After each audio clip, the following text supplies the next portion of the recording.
Uh, all right. So I'm still gonna take attendance as people trickle in, but we'll go ahead and start.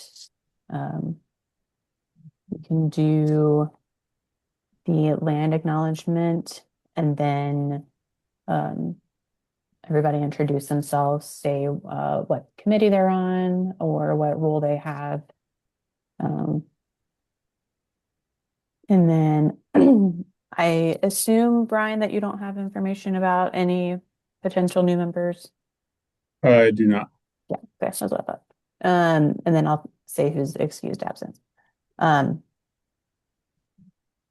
great. So I'll just, for time's sake, go ahead and read the land acknowledgement statement. We, as the Bicycle and Pedestrian Advisory Commission, want to begin this meeting by affirming BPAC's commitment to equity and racial justice. We would like to acknowledge that this meeting is being held on lands that served as the home for diverse Indigenous communities long before current governments were established here. We pay our respect to the elders and members of these communities, both past and present, and recognize the harms of genocide and colonialism. We will make a conscious effort to reflect on the following questions as we advance through our business and contemplate changes in our community, and we recognize that achieving equity requires our commitment to an ongoing process. How can we seek to repair harm with our work and not erase history? How does our work impact the vulnerability and safety of people who hold many intersecting marginalized identities, including Black, Indigenous, and people of color, people with disabilities, and lesbian, gay, bisexual, transgender, queer, and questioning people? How can we prioritize and center people in our decision making? How can we be more responsive to local needs? And how can our work build community power and shared decision making? So I'll go ahead and go um, with attendance. Um, and Andrew is going to be probably on mute because his baby's screaming. So, but he is here. Uh, Hi, I'm Mary Rose. I'm the current chair of BPAC. And I've lately been participating more on the community engagement. And I will pass it to Brian.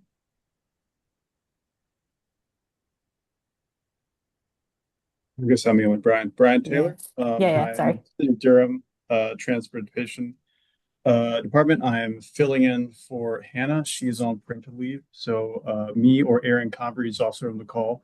Will be filling in as liaison to BPAC for this month through April. And I'm also a liaison on the BPAC Planning and Policy uh, Committee. All right. Nathan Lee. Hi, I'm Nathan Lee. Serve as the Duke liaison, and I am also the chair of the Plans and Policy Committee. Ed. Hi, everybody. I'm Ed Rizzuto. I was appointed by the county to fill the Disability Advocacy seat. I serve on the Community Engagement Committee. And just real quick, we just did the land acknowledgement. I just had this flash that will disappear if I don't chime in. I'm grateful that we do that. I think it's important. And just looking ahead, though, next year's retreat maybe we should do some reflection on that, and just are we living up to those principles that are set forth in the land acknowledgement, and how are we living up to it? How is our work impacting or being impacted by that? So just drop that out there. Yeah, I think that's a good idea. It's come up a little bit lately, and I think it would be good to, I can't remember who the person was, but somebody last year visited and mentioned that we were pretty much the only commission that has a land acknowledgement, and they were really thankful for that. And they are on like another committee or they're a staff member for the city um, that has something to do with diversity.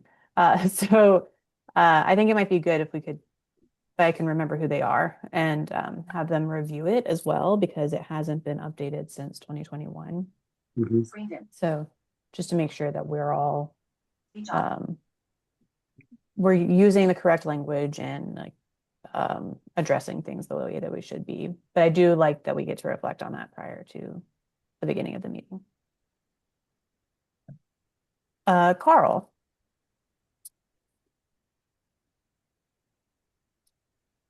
Hey there. Hey, Carl Risk, City Council Liaison. Good to be here. When I'm Great. finishing up dinner, so I'm gonna be off camera. You're good, you're good. Moving on to Chris. I'm Chris Perlstein. I'm the vice chair now. Kind of crazy. And I mostly attend the planning and policy subcommittee and been on for about a year and that's about it. Great. Erin. Hi, everyone. I'm Erin Convery, also with the Transportation Department. As Brian mentioned, he and I are going to be filling Hannah's role over the next couple months. So thanks for having us today. Thank you.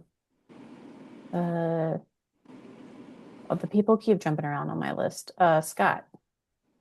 Yeah, hi, this is Scott Carter, and I am the chair of the Development Review Committee. Great. Hannah Bartleball. I'm Hannah, and I'm the Community Engagement Chair.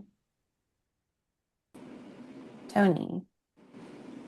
Thank you. I'm Tony Reevy. I'm a at-large appointee for the county, and I also serve on the Planning and Policy Committee. And I just wanted to express my support for the land acknowledgement statement and the fact that we do that. Great, thank you. John Lawler. John Lawler. I represent the county as the senior advocacy representative. I serve on the DevRev and the policy and planning committees. Thank you. Jordan Powell.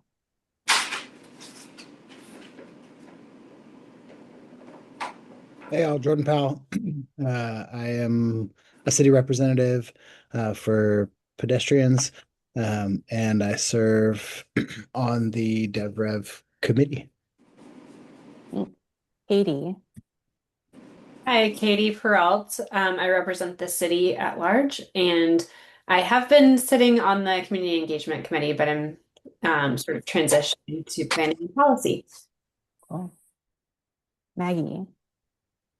Maggie Green. I'm on the Community Engagement Committee, and I am our social media chair. Thank you. Nate Dixon. Hey, I'm Nate. I'm the North Carolina Central liaison, and yep, that's it for now. Rosie. Hey, I'm Rosie. I'm the youth representative, and I am on the community engagement committee. Thank you. And Wendy. Hi, everyone. I'm Wendy Jacobs, and County Commissioner Liaison. Thank you. Is there anybody that I missed? My list kept moving around. All right, not hearing anything. I'll go ahead and introduce myself. I'm Andrew. I'm on the Oh. Development Review Committee, and I do apologize. I'm in charge of the baby tonight, so if I have to go on and off mute, I apologize. Not a problem. Okay, so known excused absences are obviously Hannah Salvaggio. Trent Cormier, who is our secretary, is also absent, so Maggie will be stepping in as secretary tonight. And then the current unexcused absences that I'm seeing are Trevay Willis and Jeff Bakalchuk. Let me note that in our agenda real quick.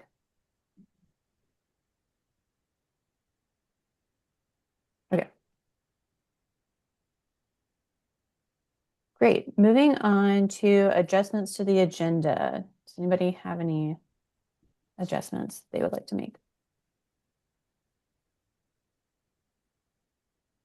Seeing none, then we'll move on to the next item, which is approval of the minutes from the January Commission. So these minutes are in, and I'll be sending these out with our reminder emails that there's a folder for all of the minutes and the agenda to be in and presentations if we have them, since we have to approve so many minutes. So May I have a motion to approve the January commission meeting? I move be approved as written. Seconded. Moved from Tony, seconded by Chris. All those in favor say aye, raise their hand. Aye. Aye. All those opposed? Seeing none. So the minutes from January have been approved. Next, we need to approve the minutes from the annual retreat. Can I get a motion to approve those? I motion to approve the minutes from the annual retreat. Second. Moved by Katie, seconded by Tony. All those in favor raise their hand or say aye. Aye. Aye. All those opposed? Seeing none, the annual retreat minutes are approved. Is there anybody who would like to provide public comment? Don't believe we have any additional people from the public here. All right, then we'll move on to new business. So we don't have a presentation this month, in part because we didn't. I think we had one in mind and then we just didn't reach out. So so we didn't reach out and therefore we don't have a presentation, but there we should discuss who we would like to present for future meetings. So we haven't reviewed this list since September 2025. And Brian, if you want to scroll all the way towards the bottom. Yeah. I've added a couple of things. One being the idea that we had from last year, which was to have the county transportation project update, which was suggested by Wendy when we were doing the CIP and city and bike walk plan updates. We just blanked and forgot to ask if they wanted to do that. So that was added to the end of the list. There's also a new Division 5 District 2 engineer for NCDOT. So that was a potential idea, is to have them present. I don't remember if John Sandor had presented before, but we've definitely had the division engineers present before. And I just want to take a few minutes. If there's anything that you see on this list that you're like, let's not do that, or like I suggested that and that I no longer think we should do that, or if there's anything that you would like to add, let me know. If you think of something later, feel free to just like add it to this list for like the next meeting's agenda. I've kind of made copies of them for future months moving forward, so that we can talk about them. Katie, yes. Thank you. I have a couple of thoughts. First, I attended a conference last week at Duke, the Society-Centered AI conference, and part of that included a hackathon. One of the team that came in second, actually, their hackathon project was putting together a tool to assess data sources to help decision makers decide how to allocate resources for sidewalk and bicycle lane additions and maintenance. And it was really impressive. And they were doing it primarily with a focus on like who's getting left behind and how are different neighborhoods represented in these data sources. So I think it really does tie in with the land acknowledgement and diversity statement. And I would love to invite them to come present on what they built and potentially see if it could be used. Brian, I was thinking maybe putting them just directly in touch with you as well. But I think that would be a really cool presentation. Another idea is, I think at one point there was something on this list about autonomous vehicles. And I don't know if anyone's been following the Waymo fundraising, but they've just raised a whole bunch of funding and they're expanding into new cities. So that might be something that we want to learn more about, and how that might impact bicyclists and pedestrians, and especially improve accessibility and prevent risk. I feel like I had a third that I'm now forgetting. If it comes back to me, I'll chime back in. But those two kind of rise to the top for me. Great, thanks. What would you recall the first one per se. Data. Yeah, maybe Duke University data project, something like that. Okay. All right, Jordan. Yeah, I was just wondering if for the DDI we could add the downtown blueprint 2035 that they recently presented. And have them give an update on that would be fantastic. It creates a fairly substantial vision for the loop downtown and has some serious implications on bicycle and pedestrian connectivity through downtown. Okay. I don't remember if anybody had a particular contact. I think Heather Wilson was the person with DDI that we would contact. Do you happen to know anybody? Or does anybody here happen to know Actually, who? like I think Mary Rose, I think the better person is probably like Nicole Thompson. Okay. And I will say, like, I actually have a neighbor who's on the DDI board. I think they're somebody who's kind of lower level, because I think it's a pretty big board. But I can also talk to her about, getting in touch with the right person. But I imagine Carl knows, or Councilmember Riss knows better than I do. Because yeah, Nicole's the executive director. There's not that big a staff. I don't think anyone's working in particular on like land use stuff. So I would ask Nicole, and I'm sure she'd be glad to come, or send someone who would be the right deputy. Cool. Can I get a volunteer to be the person to reach out? I'd be happy to. Okay, great. And this is a general inquiry, right? This is sort of like we're talking, this is 12 years out, or 12 months out program, right? This would be so the idea right now is to get a list of topics, maybe consult the previous list, and if there's anybody who would like to be the person in control of reaching out to them in order to present, that would be ideal because I don't always know all the contacts. And sometimes I forget, like I did this last month. So then we can put them in, put a few in order for like the next few months, most of which are going to be in person. So that might sort of determine who we want to present because it's in person. So we can kind of like sort that out for the next few months. Well, on this one, because I think Jordan's idea was sort of the comeback, because I think they presented on the blueprint at some point, didn't they, recently to us? So it's more like kind of getting an update on where it is. Isn't that right, Jordan? Or yeah, an update on implementation, or just kind of presenting it to the commission in case folks aren't familiar with it. Okay. Yeah, happy to reach out to him and see. Yeah, so it sounds like whenever we can schedule would make sense. Okay, great. Okay. Did you have another suggestion? Your hand was raised before. I did, yes. So my suggestion was, and this is maybe for like end of the year, maybe early next year, would be to have and Brian and Aaron, correct me on this one, but I think the bike and walk plan will be done maybe like this fall, So like once that's finalized and the final corridors have been chosen, have them come back and report to us. Yeah, we're looking to adopt it this spring. Oh, spring, yeah.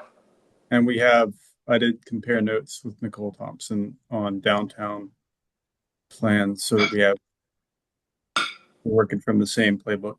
But I think there's a lot in there in the downtown blueprint that DDI did that feedback would probably be interested in looking at. Okay. Great. I mean, it sounds like maybe DDI would be a good one to have sooner rather than later. Let's see. Yeah, I'll already have it right away to see. Yeah, see. Cool. Brian, could you continue to share the list so people can look at it? Thanks. Is there anything from this current list that people are interested in? Some of these things have been on here for a long time, so.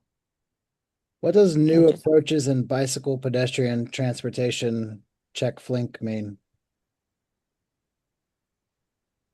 So Chuck is the head of a program at NC State, and he's a father, a grandfather, or many of the approaches that we use for sustainable urban planning and non-automotive transportation today. So he was my suggestion. I've known it. He was instrumental in planning the American Tobacco Trail, among other things, and all of the Raleigh bikeways and greenways. Sure. Yeah, that's what I thought. It should say Chuck Flink. Yeah, that must have been a typo. I've corrected it on the active version. Okay.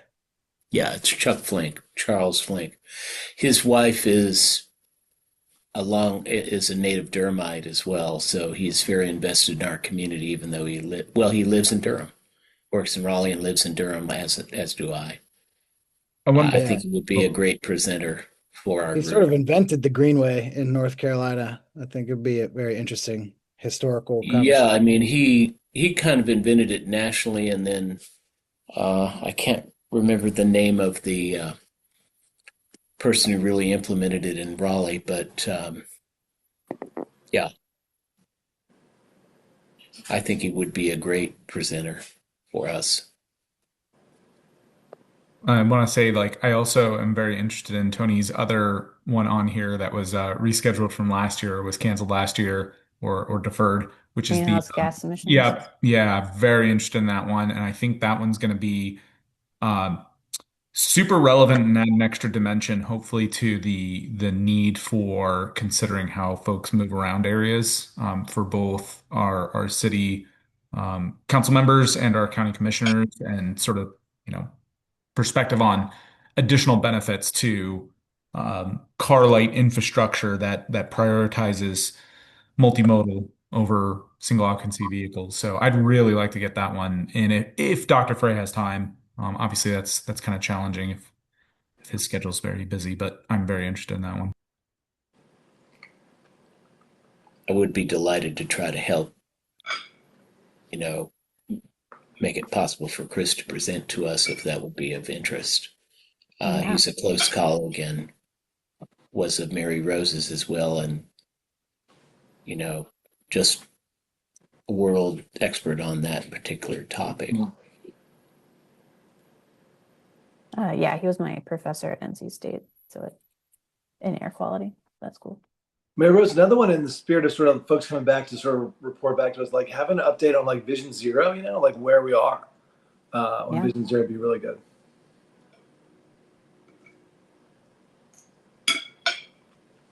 Okay. I've got a colleague on Raleigh's BPAC if we need a lead for that one. I think that's a great idea. I could certainly get a connection at Raleigh, but I'd be happy to reach out to folks in other cities as well. I want to second that one because I think one of the challenges we have in this area is that we are bifurcated. We're essentially one big urban area, but we're split up, and that creates some opportunities, but also some challenges. And I think developing a relationship between the other equivalent of BPAC and other municipalities could be really beneficial. I've kind of thought about that too with Bike Durham, of like Bike Durham should do more with Oaks and Spokes and other groups. I couldn't agree more with Chris's statements. I mean, I think one of the reasons that Charlotte has leapfrogged this area, and particularly in light and heavy rail, is because we're not a hub city setup, because Durham and Raleigh have to work together.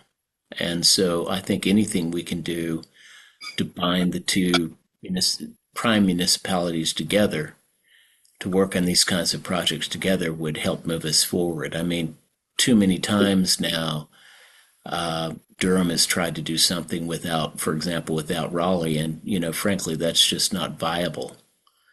So I think anything we can do to join forces, because I think our intentions are similar, would be most helpful.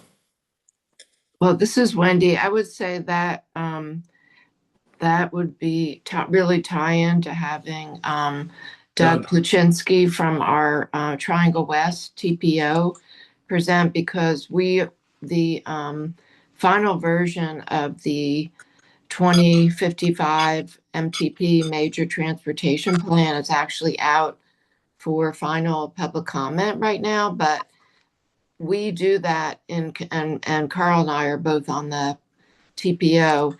We do that in conjunction with Campo, with Wake County, with Raleigh. And that is the place where we can work together and plan together. And we actually do coordinate on putting in points for different projects and spot for state funding, like regional projects. We do work together. And we also have a rail subcommittee through the TPO and Campo. So I think Doug would be a good person to come and kind of present on those regional strategies.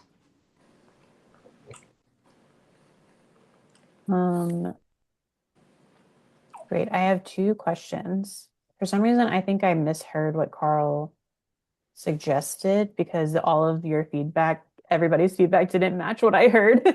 But for NPO projects, Wendy, do you know, Doug, are you a good person to maybe coordinate that? Yes, I'm happy to. Yeah, if you just let me know what you want me to do, and I'll do it. Great. And then Carl, what did you say? Because I heard Vision Zero update, and I don't. Yeah, exactly. Vision Zero update. Okay.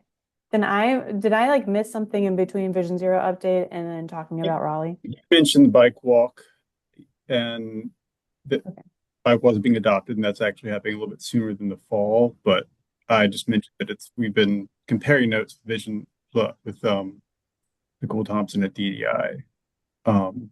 So maybe you missed that one, bike walk. No, I did write that one down. Okay. Then nothing. Okay. I started the think conversation Aaron just by has their saying hand up. I would volunteer for the one that says TBD on there. Oh, okay. Yeah, I Sharing think- notes and ideas. Okay, thank you. Sorry.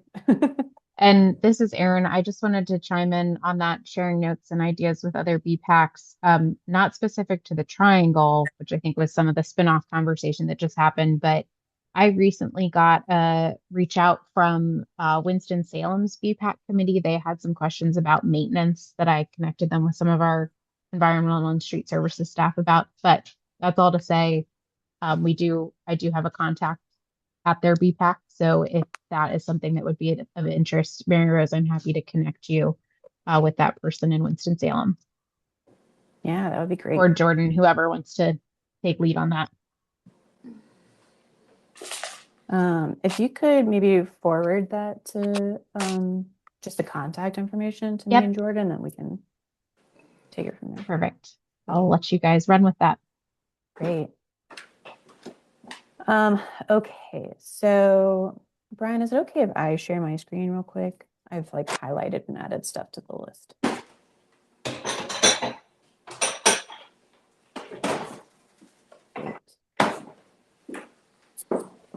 Okay, so did it actually share? No. Great, okay. Is there any, I guess, does anybody have a preference for which thing to do first? I've highlighted, let me highlight these. Ones that we've called out.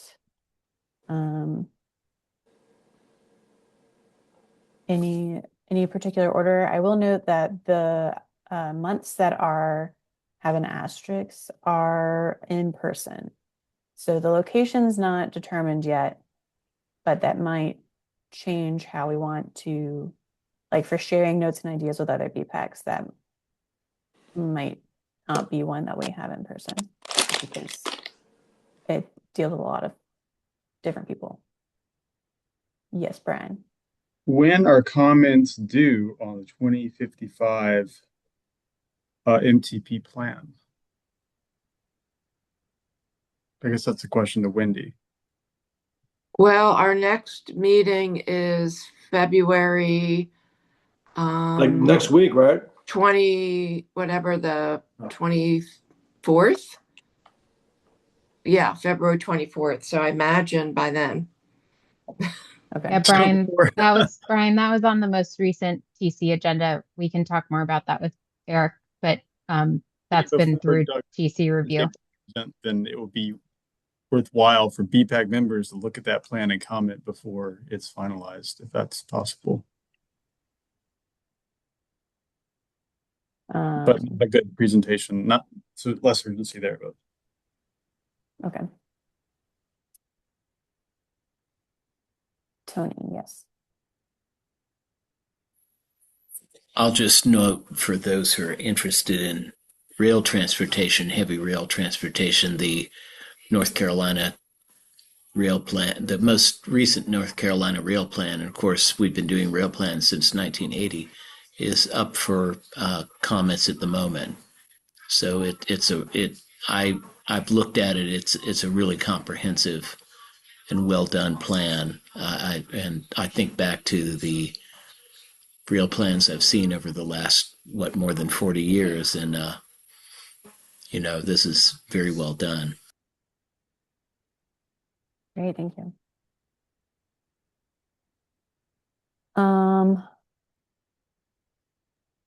Okay, well, do we have any suggestions? Thinking of March being virtual. Does anybody have any suggestions for next month? And Jordan, your hand's already raised. I think for next month, we need to think about who's our easy yeses, probably. So, maybe if Doug or whoever is managing the MTP wanted to come and that was someone we knew we had good contact with, that might make sense. Or maybe Ellen from the county side. I'm just thinking more kind of staff in the industry that might be able to, on a short notice, come turn around. And then maybe for April is when we do DDI and we could meet somewhere downtown. Or one of our in-person ones to do the DDI and we can meet kind of on site, so to speak.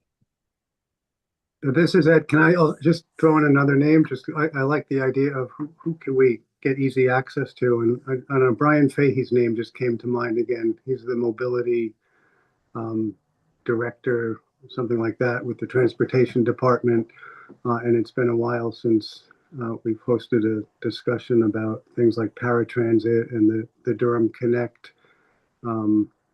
North and East region transportation services.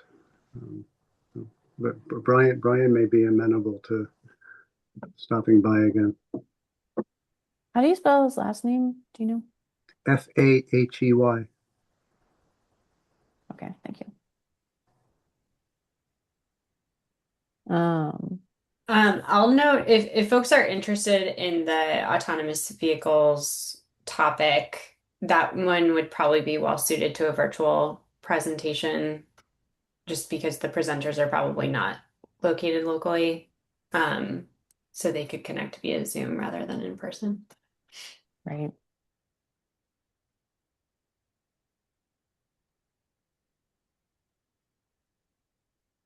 Okay. We had a lot of thoughts shouted out. So for next month in particular, I do feel like NPO or county projects would be easiest, just because they probably already have some presentation they can regurgitate or update to provide us. I can email Ellen and Doug Okay. if you would like and see who's available. Yeah, that would be great. Okay. And Mary Rose, I just texted Nicole Thompson DDI to see if she can come in April. Okay, great. Okay, and then May is another one that's in person. And we haven't talked about locations for any of these in-person meetings, so we can talk about that next. I believe it's somewhere on the agenda, I believe. But any suggestion for May?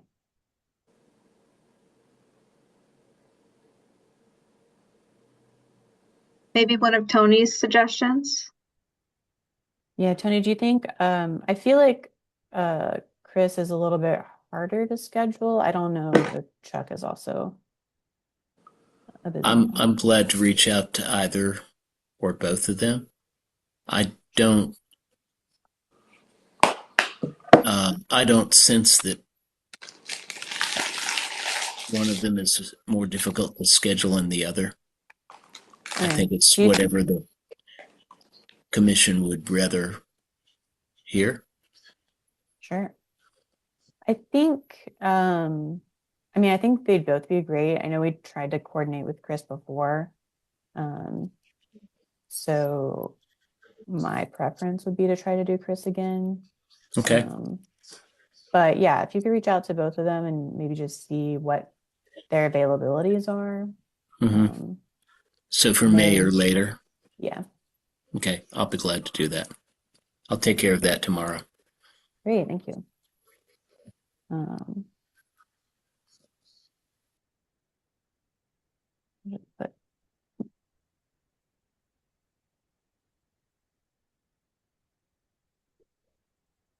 All right. I think this is good for now. We can talk about the, oh yeah, we can do the mobility director. I can reach out to them to see what their availability is. Great. Back to the top of the agenda. So, another item on our agenda is to review a letter that we were going to send jointly with Bike Durham to welcome the new NCDOT district engineer.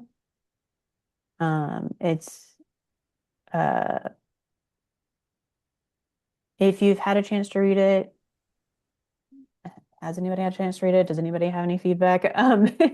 It's basically just saying, hey, we're Bike Durham, we're BPAC. We would like to welcome you and hopefully work with you on future projects as you are kind of in charge of a lot of the projects. And let's like align on our goals to make that happen. I haven't quite figured out who the Bike Durham signee will be. I've currently put my advocacy committee co-chair on there. But once that's figured out, I'll put their signature in there. Does it include an invitation to join us at an upcoming meeting? I haven't read the letter. It can. Can make a note to do that. Yeah, I think that's a great suggestion. That could be another presentation. I think the one with Becca was pretty. I liked it, and it would be nice to establish a little bit of a better working relationship, perhaps, than we've had previously with our district engineer, if possible. Yeah, and I could see that one doing well in person. Having participated in 2 presentations, one in person and one online. The one in person was much better, but they were different presenters. So yeah, I think especially for this one, I think there's some value in person, right? Because it's a little bit more of the we're here and we'd like our streets to be safe and we're real people, and I think it adds a little bit more. I don't know, certain je ne sais quoi about it, right? Than just asking somebody to do something better online. Jordan, yes. I think the letter is great. I didn't have any feedback on the letter. I did want to ask more generally, and maybe this is just as a newer member to the commission, if there's any issues, perceived or real, with aligning ourselves with Bike Durham as a kind of separate advocacy agency, whereas we're, appointed officials on behalf of jurisdictions. Just an open-ended question. I don't know that I feel particular one way or the other. Yeah, and I will say I couldn't find a recent, I really couldn't find any copy, but our most recent letters are from, I think, 2013, or sorry, 2023, that had like a joint letter. So I kind of just had to make up a letterhead for it. But and we've worked, like we've collaborated with Bike Durham on many things and like have not necessarily co-signed letters, at least since I've been on BPAC. But we've sent similar letters and have like referenced each other's letters before. I mean, And my guess is like, frankly, I don't think DOT can really distinguish between like Bike Durham and BPAC. I think we're all kind of like bike and pet advocates, you know, sort of seriously. I don't think they know that one is sort of like appointed by the city, or they may know, but it's sort of like for them, it's kind of like it's advocates, you know. right. I think, and I don't think there's, Wendy, you should chime in if you want. I don't think there's any, for us, any sort of any downside of partnering with Bike Durham. I mean, I think they're important. Like they're like, you know, important advocates. We do have the imprimatur of like city being appointed by city and county. But I think it's all as part of a larger advocacy community. I think it's all beneficial. This is Ed. I love Bike Durham. I wish they changed their name because they do a lot more advocacy that impacts transit riders, pedestrians, as well as Bike Durham. And just it might be sort of give a misleading impression that we're the Bicycle Pedestrian Advisory Commission and their focus, by just virtue of their name, might suggest that their primary focus is on bicycle related issues, to the exclusion of other things, which is really not the case. But I would I don't know. It's not my business really, but I'm chiming in on it. I've long thought, and I've mentioned this to others as well, that Bike Durham might be better served, and the community might be better served because they really do a great job at their advocacy. There isn't a specific pedestrian advocacy, pedestrian Durham organization anywhere, but Bike Durham serves that purpose. So I don't know. Their impact might be greater, and their appeal might be greater if they were to somehow modify the name. But. Yeah, and that's might come up at the board retreat this weekend. But it's definitely been discussed. I will note that in the letter it mentions like Bike Durham. I'll just say Bike Durham is a nonprofit organization whose mission is to empower all people to walk, bike, and ride transit more often. So it, like I introduced both of the organizations, and so that's like their approved mission statement. And then we, for BPAC, we're a citizens group appointed to advise City Council and the Board of County Commissioners on all bicycle and pedestrian issues. I will say that it is more expansive just by the nature of what bicycle and pedestrian issues really entail. But at the core, that's sort of what our mission is. I see that Nathan wrote as a comment on that, and transit. Should we also include and transit to our description for BPAC? I think And there's a lot of hands raised, so yeah. We'll talk to Katie first and then we'll go through. I think there's a lot of good questions being raised here about sort of like perceived alignment. I don't think it's a problem to send this letter together, but it may, we may want to have like a larger discussion about when we do things independently and when with Bike Durham. A suggestion on the content of the letter, or it's really just the organization of the letter, you might consider moving the definitions of the groups to the end of the letter. So you're starting, and I'll read this out to you. The first paragraph congratulates the new district to on the appointment. And then it goes into definitions, like a description of the mission of BPAC as well as of Bike Durham. And then that's followed by a section that talks about our alignment with DOT's mission to foster a transportation system that's safe, dependable, and sustainable for all residents and communities, and a little bit more information there. But I'm wondering if it might be more effective to sort of move that section up so that you're really kind of hitting him with, we're aligned with what you're trying to do, and this is why we're excited that you're in the role, and then sort of follow that with, and by the way, here's who we are. Just a suggestion. All right.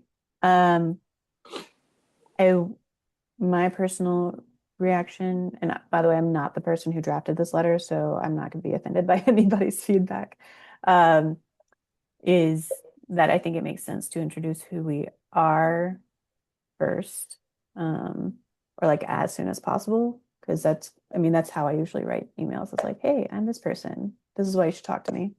But I'm open to anybody else's feedback. Does anybody else who has their hand raised have anything to follow up on that specifically? Yes, I would like to second Katie's comment. You always put the ask as like the first sentence in the email. And this is gonna basically be an email. So you always like, why do I care about what you're saying goes first, and then you go into like more niceties and floweriness afterwards. But I don't know. You always open with what's the ask to me. Okay. Then maybe might need to work on like the wording in it then a little bit, but I'll go to Jordan and then Chris. Yeah, I didn't want the minutes to reflect that I don't support Bike Durham or think that they are a good organization that works on behalf of Durham residents. I was just struck with the thought that nonprofit advocacy groups do have within their purview to be adversarial against cities and counties, which is not necessarily in our purview. So I think Katie said it better than I did, which is that this letter is great. I think it's totally fine to co-sign this letter. I do think we ought to, just keep that in our mind there. So what role we play together and separate. Yeah, I think that makes sense. Carl, go ahead. Yeah, and this is not for immediate action. Just on the back to the issue that Ed raised, and also that Nathan seconded. I do, it's interesting, and this is also a conversation I've had with Jeffrey Pakulchuk. There's no like transit sort of advisory committee for the city of Durham or the county. So it's interesting that we also and BPAC take on a lot of transit stuff just because it's kind of it's close to our wheelhouse and there's no one else doing this. It is I think long term as the city thinks about streamlining some of its boards and commissions. I think it's definitely worth thinking about, whether BPAC takes that on or we set up a separate transit group, but it's definitely it's a missing sort of advisory piece in our among with sort of that's supporting our public bodies. But that's just a comment. I don't think we need to act on that right now. I'll tie that back to my comment about Brian Fahey. In conversations with him, we had a paratransit task force over the last couple of years. It's kind of on again, off again, but over the last couple of years, Brian has mentioned that there is progress being made on forming a city county authorized joint transit commission. So again, maybe bringing Brian Fahey in here for a conversation would be a good idea at some point, because that's not something that is too far afield. And from what I've been told, there are steps being taken to establish such a commission. Do we think, before I address the other hands that are up, do we think that we should include transit as part of BPAC's description even though it's not like in our name. Is it in our charter? We do, I know we have a representative that represents transit, Trevay, right? Oh, Trevay's here. Yeah, that's me. Hmm. Well, in that case, I feel like it's an easy reason to add it. Yeah, I think so too. I would agree. Okay. And we will add that. Starting with Chris and then Wendy, then Jeff. Yeah, so I definitely agree with the yes, because I think we do fulfill that role quite a bit already, just maybe partially by default, but also, yeah, looking at our membership. But I do think the question about transit representation is interesting. I don't want to get too sidetracked on that, but I think I want to encourage, I guess, Commissioner Jacobs and Councilmember Riss to really think about that. I think, as far as I know, we're the only big municipality in the Triangle that doesn't have a transit authority or transit board that looks at this stuff. And I think as we grow and try to have that be a bigger focus, and try to continue justifying fare free and expanding our bus system, that's going to be pretty important. But I think in terms of the immediate future, and even after an authority or a commission or transit board is formed, assuming one does happen, I think we're still going to be an important voice in advocating for this, right? Because fundamentally, like, if we want people to be car free, having pedestrian access is great, and almost everybody ends up being a pedestrian in some form or fashion at some point in their trip. But we really want a significant portion of that to be doable by transit. So I think that's always going to be something that's important for us to be advocating for. I am very passionate about it anyway. Right on. Thank you. Commissioner Jacobs.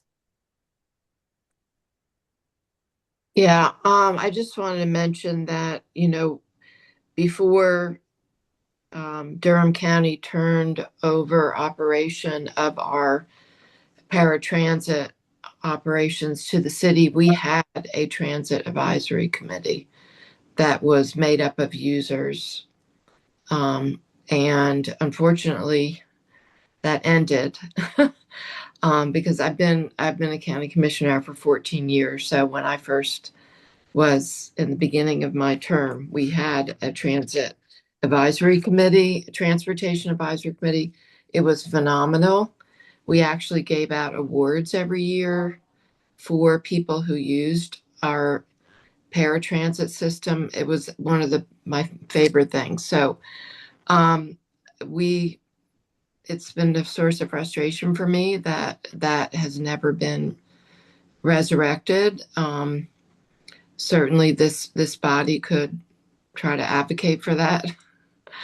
And also, I just want to mention that Go Triangle has a transportation advisory committee that is supposed to be made up of transit users from all, Wake County, Orange County, and Durham County. I was on the Go Triangle board for a few years. I went off the board in like 2019, but or 2020. But anyway, I think that has not been as robust as far as I know that it could be. But just it would be interesting to see how active that group really is.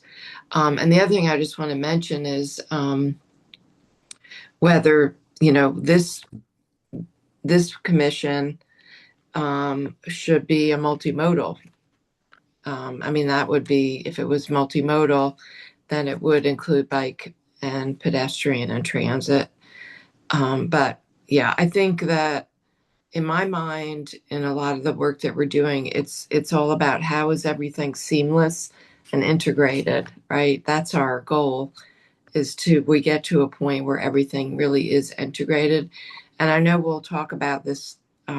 We can talk about it later when we each give our updates, but we're not going to have any of it if we don't focus on land use. Right. So I'll stop there. Great, thank you. Jeff. Carl and I have talked a number of times about the need for a transit advisory commission. I think that BPAC has so much on our plate already that adding transit, I just think might be too much. We have so many things that we advocate, so many things that we're involved in. I mean, we could create Chris and I have talked about, do we want to have a transit subcommittee? Which might be effective. But I just think, I don't think we have the bandwidth to also cover that.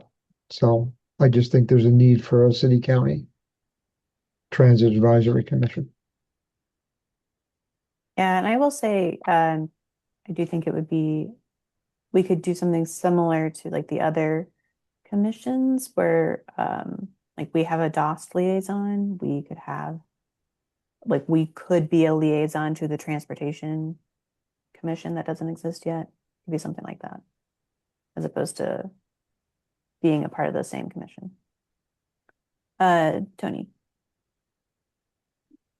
My thoughts about this, and I think one thing I've learned from serving on this commission, which has been incredibly valuable, is that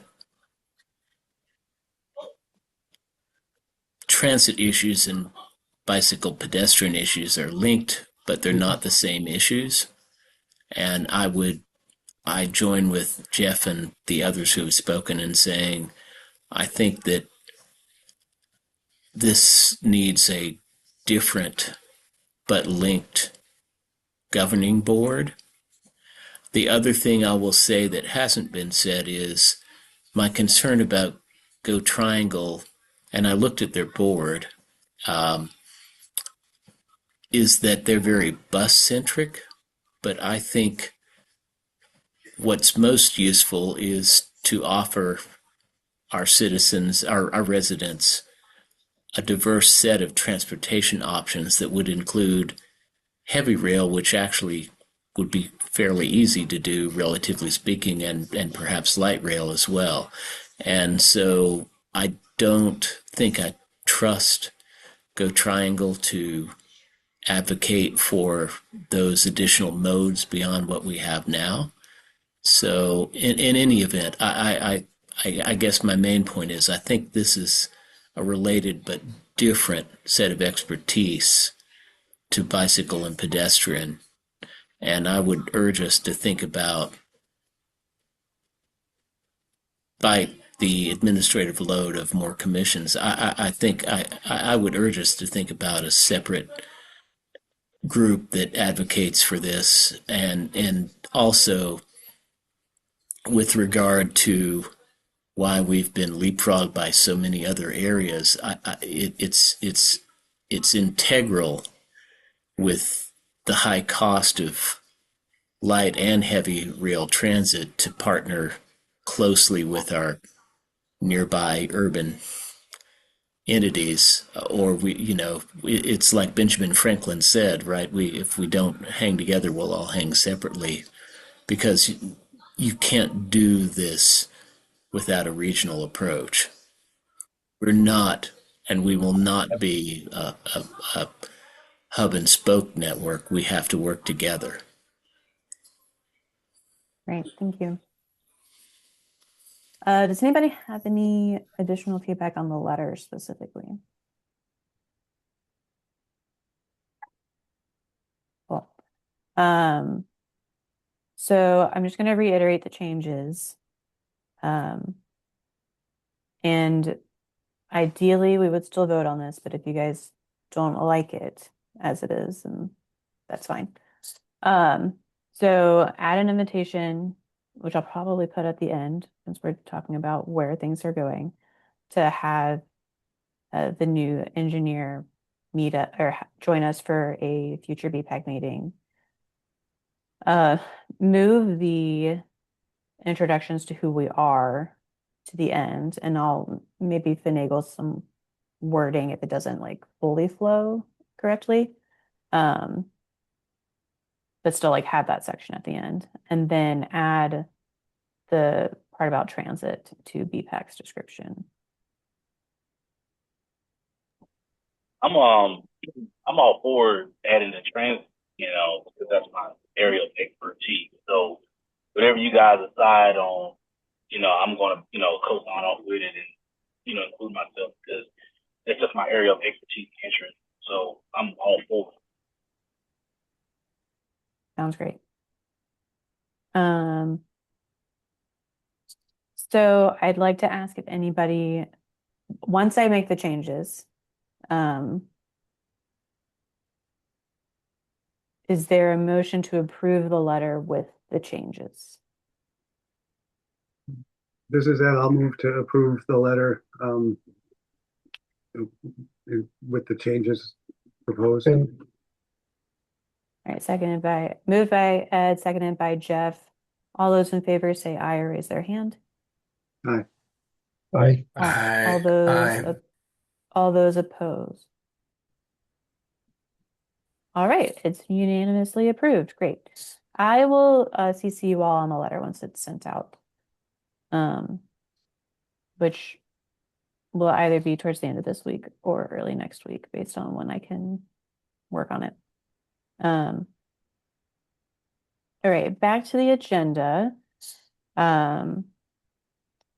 So something that we've maybe had a little bit of issues with lately is just like coordinating meeting with new members. Nate, I'm not even sure if we've met with you yet to go over your orientation, but is there anything that newer members, basically if you joined within the last year, would find helpful with onboarding that maybe we've not been doing or that you liked? And if anybody just like, feel free to start. I mean, I can say that it was really nice to meet in person for the last thing that we did. Just retreat? because, yeah, for the retreat, because it was just like it wasn't.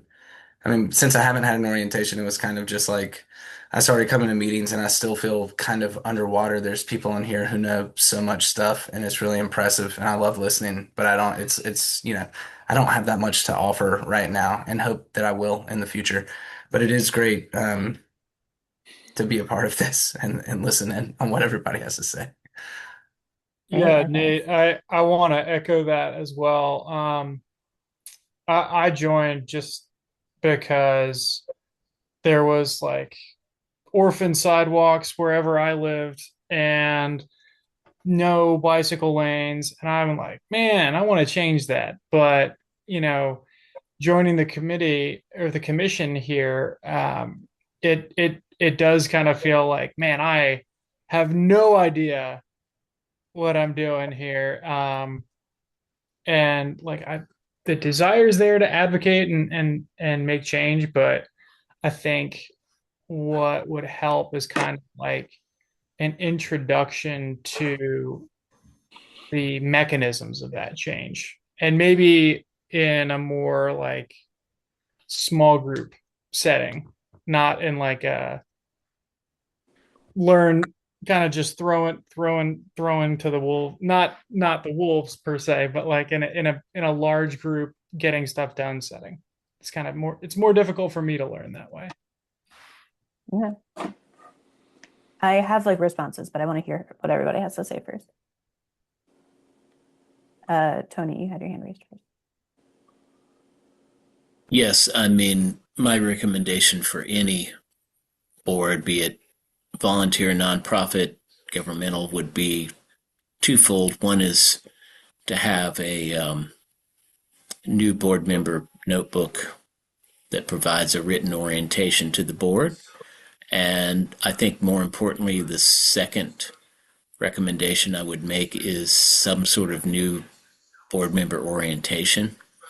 I mean, these are, I don't know how these are reflected in municipal commissions and boards, but this is standard practice in the nonprofit board world. And I think the issue with it, of course, is the overhead of having to do these things. I will say that we do have an orientation process, and I haven't been at the most recent one, so I can't tell you how they've gone. But all of that information is on the BPAC Drive, Google Drive. Whether or not you know how to navigate the Google Drive might be another issue. I have to pin it so that I can find it every time. Right. I think we can't expect new board members to Right. find something like that. I think it needs to be presented to them. And if there's an orientation process, it must have post-dated my joining the board because I didn't experience anything like that. I couldn't remember if you joined before or after me, but I had an orientation and it was like a physical meeting. It's online, but with Hannah and Dennis. And I know we hadn't scheduled that with Nate. And that I don't know how that will happen, but you and I can just schedule it since Hannah's on leave right now. And separately, I will say before we get to everybody else's hands, that you're welcome to email me if you want to just also meet in person anytime. Jordan did that earlier on. We haven't been able to schedule it because there were holidays and it's been insanely cold. But that's still on the books to have coffee and just discuss everything. And maybe that could be something that we suggest for new commissioners moving forward is that we meet in person and kind of describe how everything works. Possibly, and this part doesn't have to be in person, but with the committee chairs to help describe what it is their committee does. See, maybe that might trigger something that says, "Hi, I'm interested in that." But also they're going to be a little bit more informed on what processes are for their committee. So Scott knows more about how we provide feedback for projects, for construction development projects. Nathan knows more about the planning and policy side of things. Hannah knows more about events. So, and they all work differently within the system being the city and county and how they receive our feedback. So maybe we can work on that moving forward. Also, if you're just individually interested, email me and we can maybe work out something. Katie. I'll echo a lot of the things that have been suggested and commented on already. I did have an orientation when I joined in September. It was over Zoom with Hannah, and it was great in sort of giving me a high level overview of what the expectations of commissioners were.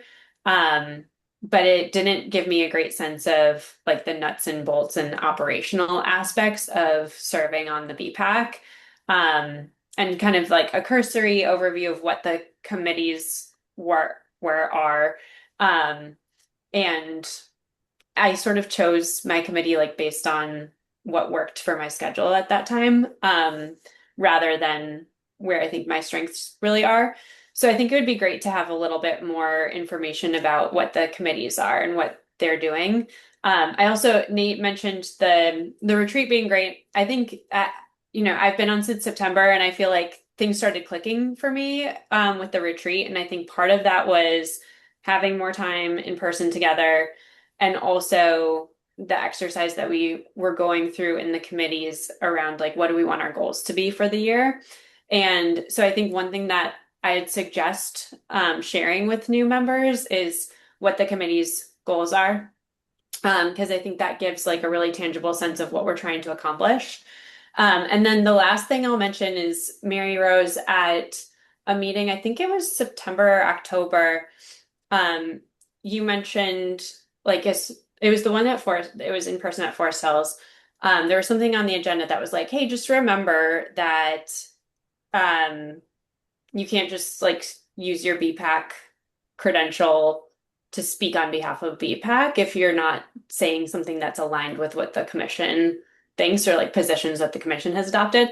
And that made me, it's not like I'm ever asked to speak on behalf of BPAC, but it did make me wonder, like, well, what are BPAC's positions? So if there are like a set of sort of commission positions that we've taken, maybe having a library of those would be useful as part of the orientation. And if not, maybe there are certain things that we do want to develop an official position on, and we could take that as a work stream as well. Sure. I will say that that's actually come up as an idea from planning and policy to maybe review what it is that like BPAC, like what are BPAC's priorities and like what are like as a whole things so we could say like the BPAC approves of these things so that you can have that voice. That was just like brainstormed, I think, at the last PNP meeting, so I don't know where that's going yet, but I do think that's a good idea. I don't want to take too much time, but just one other thought is like, you know, we've got folks like you in leadership positions and then many of us who are not. And I think it would be great to know sort of like what are we empowered to do as regular members, including, you know, we're out in the community when we hear something, like what's the right way to bring that to someone to have it discussed as part of BPAC. Sure. Sounds good. Maggie, John, Nate. Kind of just honestly piggybacking off of what Andrew said, I feel like when a lot of us join, it's for a reason, right? So there's a road, there's a sidewalk, there's a bike lane. And I think like for me joining it, I still, I mean, now I kind of know how we would go about potentially making a change or getting that addressed. But I feel like it's taken many months to get there. So I just think that having maybe even just a discussion with the new members of, hey, is there a specific reason kind of why you joined? Is there a project? Is there something that you're kind of interested in? So that we could then use that to be like, okay, well, if you wanted that sidewalk, like X, Y, and Z, like this is how you would go about it, or this would be the steps we're actually going on, or this is actually on the bike walk plan that's already been proposed. So things like that, I think would make, if you're starting, it kind of gives you momentum and it helps you kind of understand kind of maybe some of the processes just to help you jump in. Okay. That's good. John. When I joined, I really didn't have a very clear idea of what we would be up to. I knew I wanted to get involved in support of things that are part of the cycling stuff, and I knew very little about Durham. I live within 20 yards inside Durham County, but that's about my knowledge. Okay, and so finding out how Durham worked, the different organizations, all of that was something I've had to learn about. Okay.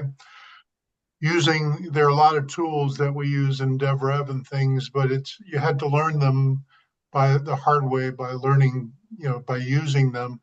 There are a lot of good tools there that if there was a way to get up to speed sooner on those, there are a lot of good different organizations, but who are the key players that we might be working with and how should we handle that?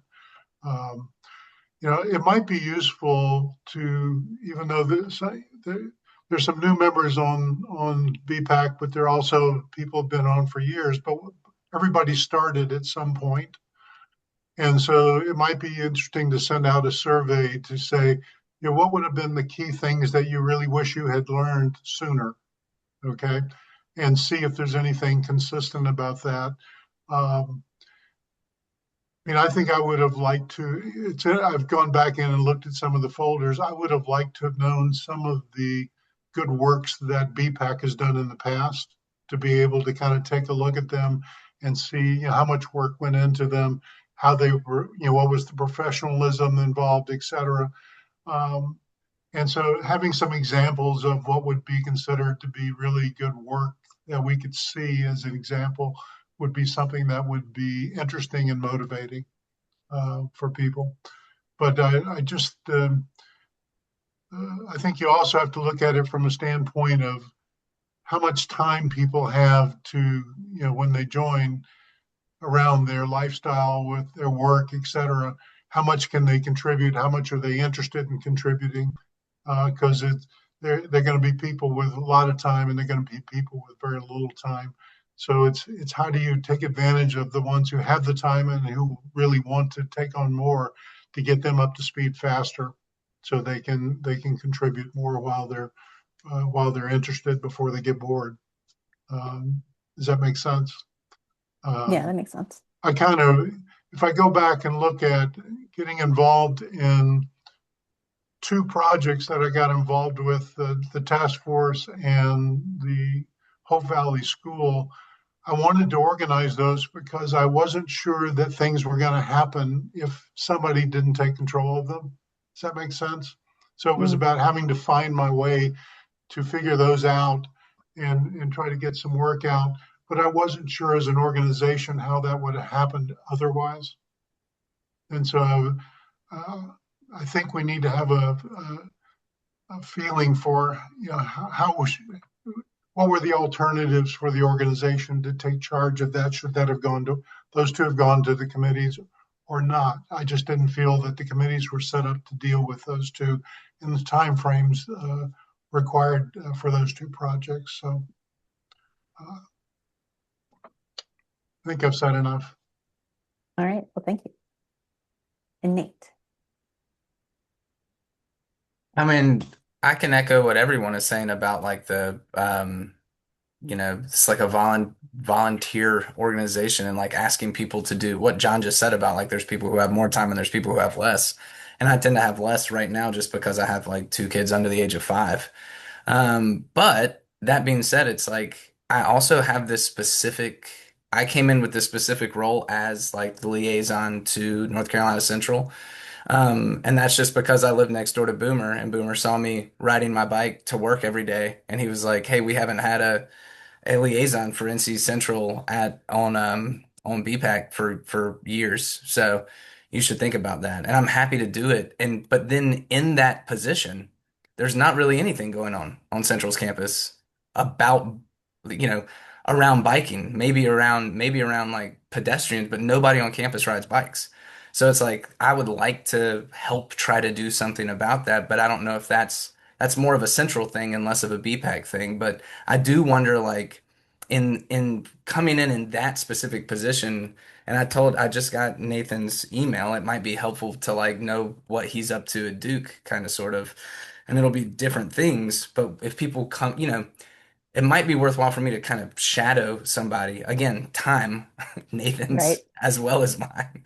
But it's like, in some sense, maybe the orientation could include just, not just going to a committee meeting, but just like going to a committee meeting with like, I don't know, not with someone's hand around your shoulder, but like with that kind of like, I don't know, just a little bit more involved. And it's going to take time. I mean, it takes time to catch up to all this stuff too. I understand that.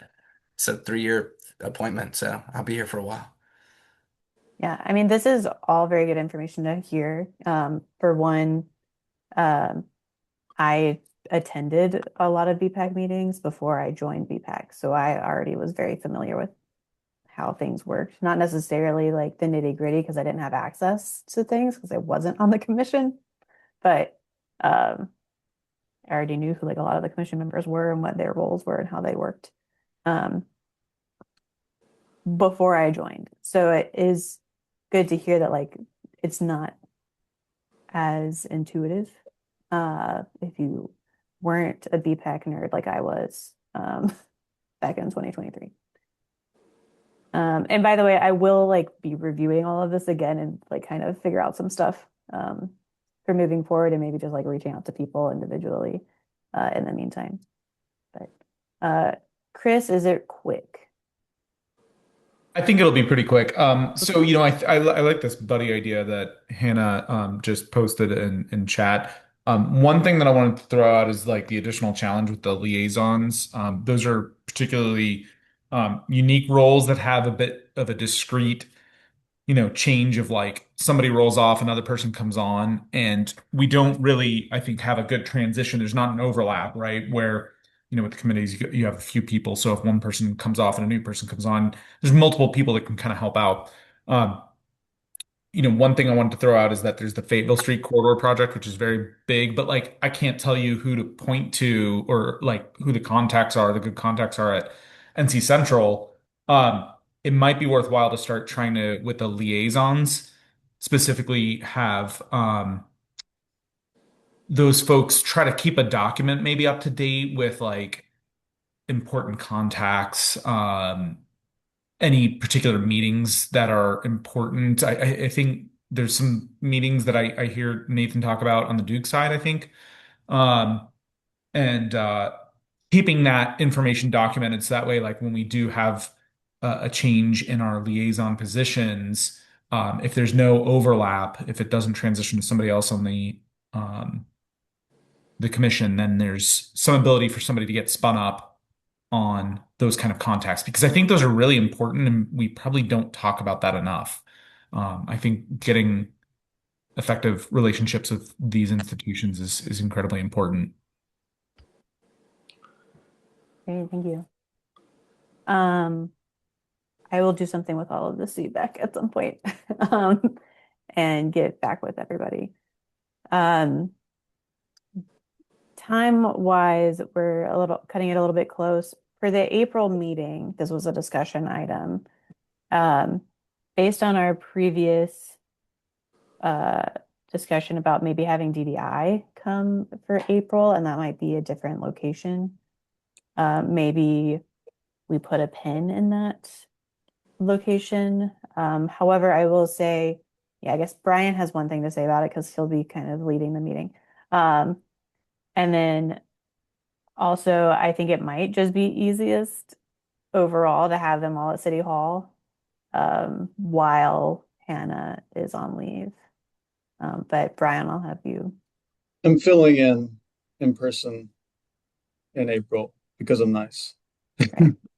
But if I'm not totally opposed to doing it in a different location in April, but I would need BPAC members to make that easier for me and Aaron filling in as liaisons. But I've already reserved the committee room on the second floor of City Hall for April and May. I can change that, but I think me and Aaron Convery were under the assumption that we would be doing the in-person meeting at City Hall in April.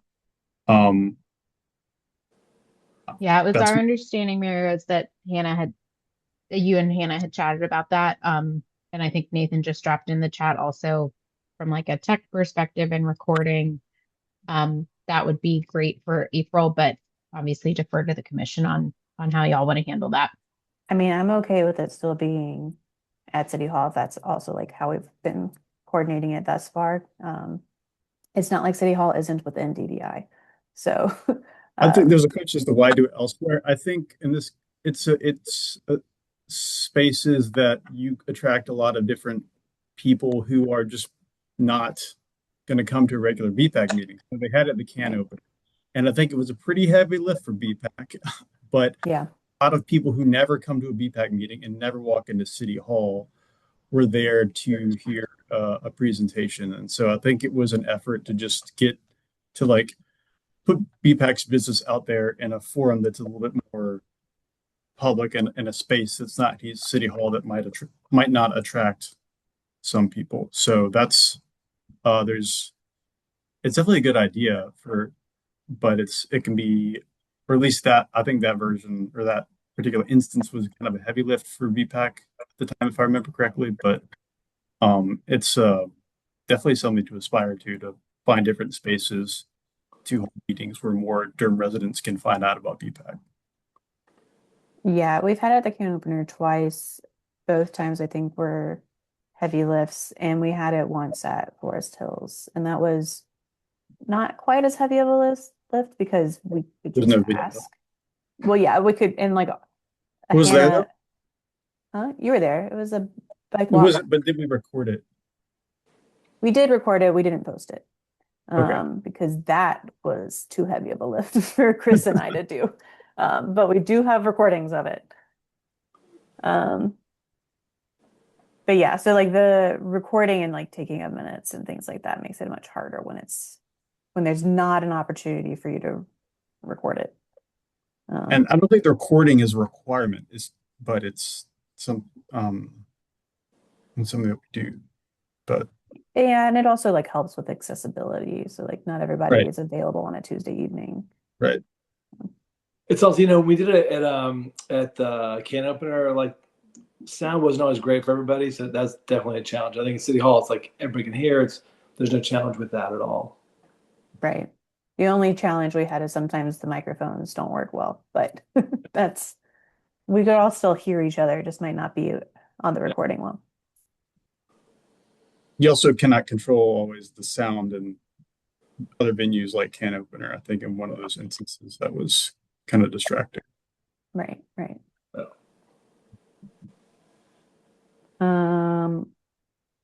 Okay, well then I guess. And Hannah will be back in May, and I see there's a suggestion to put a pin in it about May. But But for April, City Hall. Yes, Tony. I was just going to move that we meet in April. Given these considerations, we meet in City Hall in April. All right, I'm down with that. I don't think we need a vote or anything on it, but I'm also down with City Hall. It's just way easier. And we can maybe coordinate in the future on other locations that might once Hannah's back. Okay, so we have it's a little tight, but John and Scott had suggested something earlier this week or late last week about I believe there was a development that had roundabouts and there were questions about bicycle safety. Do y'all have like a little bit of information on this, or should this be should it be like a presentation type thing? You're muted, by the way. Thank you. I'd say go ahead, John. I think you did most of the work on this. I mean, just to frame it a little bit, we had a case and John reviewed it. And, as we were going through it on the call, it looked like one that we might suggest roundabouts to be used through this main road, through the big 320-ish acre community. And so they're going to have some major roads going through there. And we do have in our cheat sheet, and we have recommended in the past using roundabouts. But John brought up the case of, are we sure roundabouts are safe for bicyclists primarily? And, he did some digging further into it and found out initially that it looked like most designs, traditional, did not have accommodations for bike users. But then after he looked further, he did find something that looks like it's safe for bicyclists. So I think that was sort of the gist of it. And I don't know whether we want to go look at the design more or not. That was, I think, what John was suggesting or kind of asking BPAC is, do we, since we are going to recommend roundabouts for this, do we feel like BPAC needs to see the design for it, or just something we keep in DevRev? John, do you have more that you'd like to add? Sure. What's interesting is the roundabout is a major Vision Zero win. It reduces car-on-car collisions somewhere around 70% plus or minus, depending on where the study was done. And that's a significant win in terms of safety and fewer injuries and fewer deaths.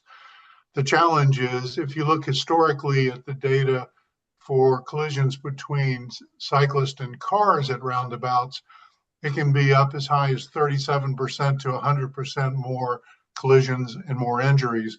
But when you look at the specifics, that again, they're small studies, they're almost all from Europe or Canada or Australia. Most of them were traditional roundabouts without any type of infrastructure changes. Okay. And if you think about it, when you go into a roundabout, you end up with a lot of right turns, okay? If you look at traditional intersections, the right turn is where the highest number of accidents involving cars and pedestrians causing injuries and deaths are, because the cyclist can get caught inside the turn of a car turning right. Okay, and that's what roundabouts are if they're going side by side into that. And so the challenge is you've got to make it so that the cyclist going into the roundabout takes over the lane. They're not going to go through the roundabout beside the car because that's where the risk and the higher injuries come from. So critical that bike lanes, if they're involved on the streets, end before the roundabout. Cyclists take over the lane, and keep in mind, it's difficult for cyclists until they gain a certain amount of confidence to do that, to be willing to take over the lane, okay? Because it's quite unnerving the first couple times you do it. And so you also have to say, if this is a person who's not capable, they've got to have an out. So you've got to give them a way to exit off onto the sidewalk or exit off into the multiple use path before the roundabout, at the same time that you're ending the bike lane, if there is one, same thought process there. But you've got to the cyclist has to take a choice. Either choice makes that roundabout very safe.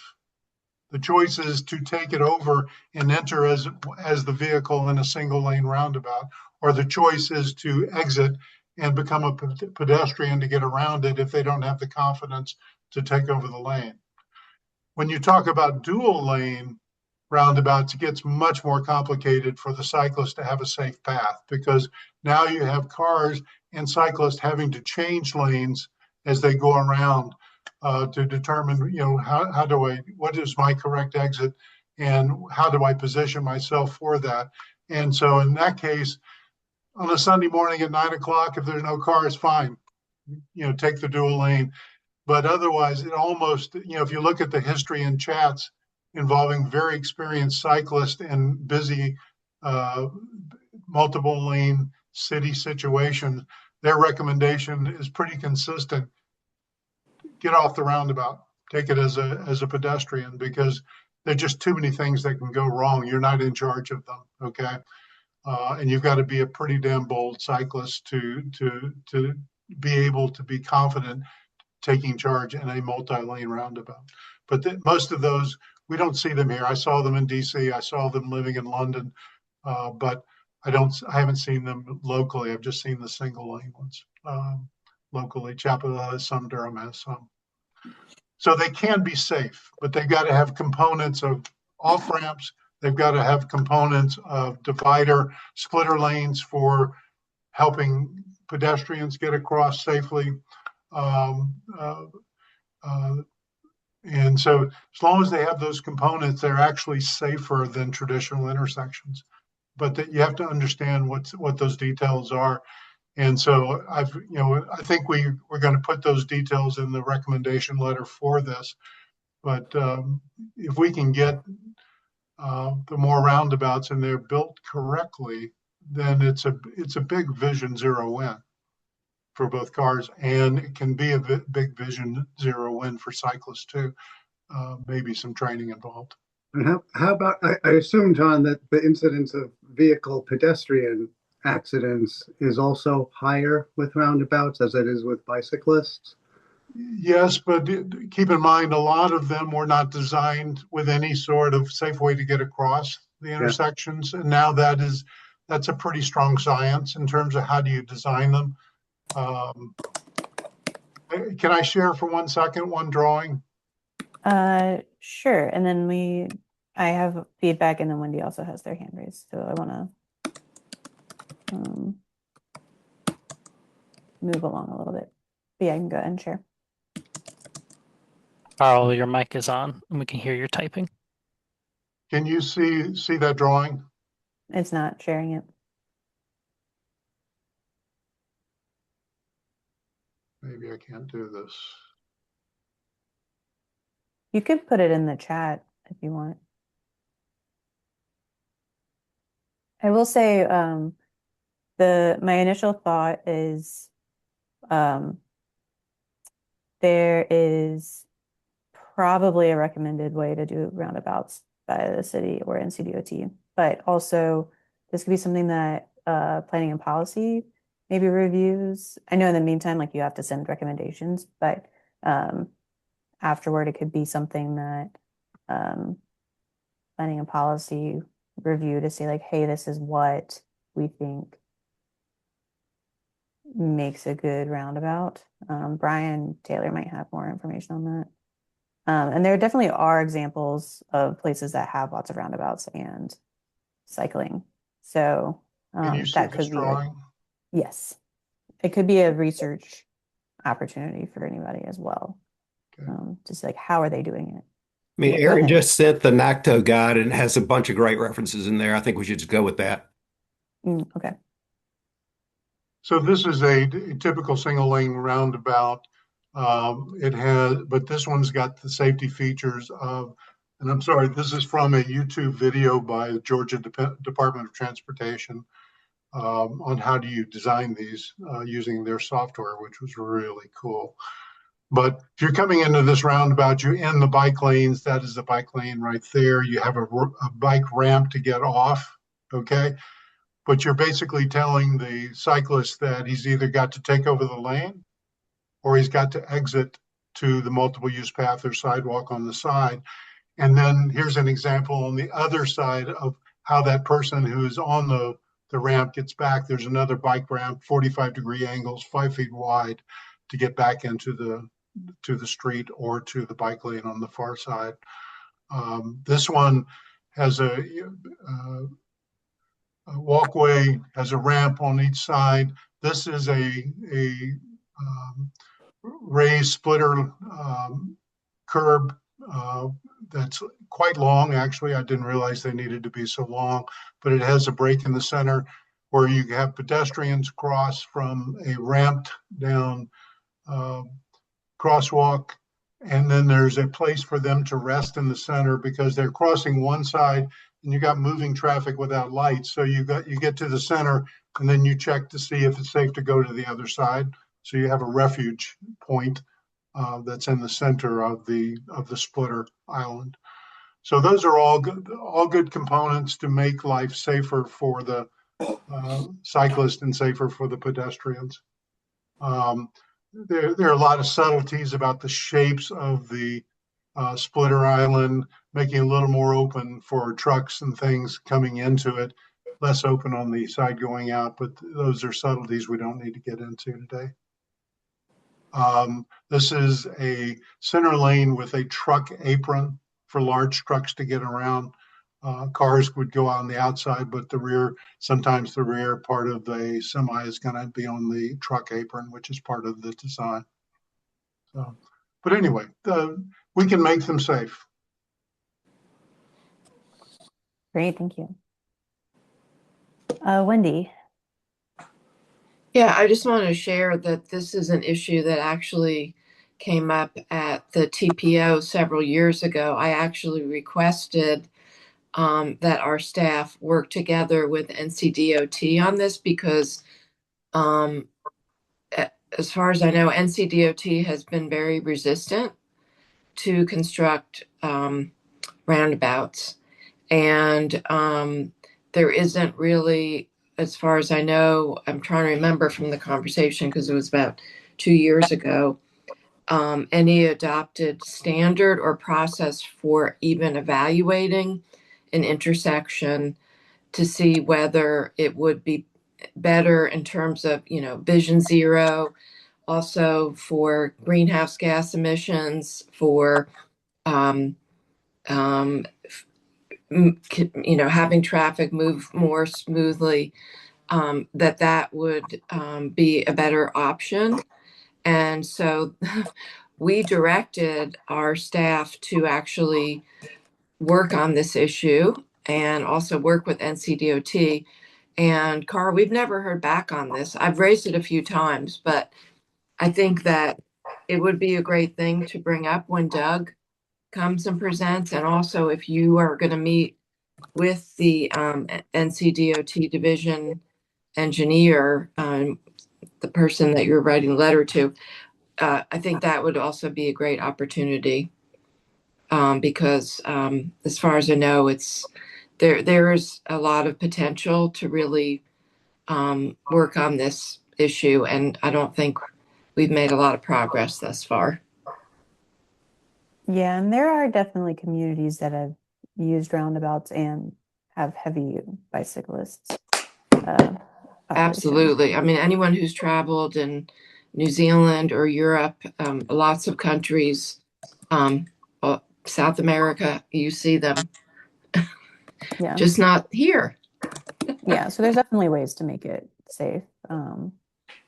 I will say that like a 2-lane roundabout's probably not the answer, but all right, cool. This I guess moving forward, y'all have what you need to send with your response. And this could be something that planning and policy maybe looks further into on what's a good suggestion for Durham specifically. All right, let's move into committee and liaison reports. I will go back to sharing my screen, but Wendy, you're up first.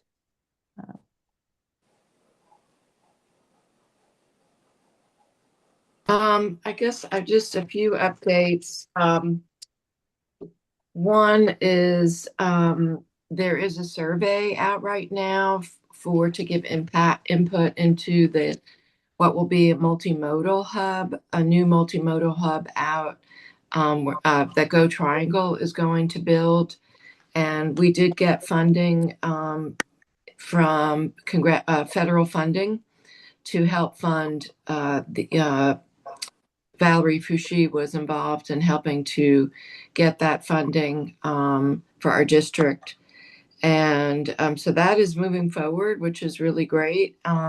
But there is a survey right now. So I don't know if that could be shared with everyone on the committee, because they're asking for input right now on that design.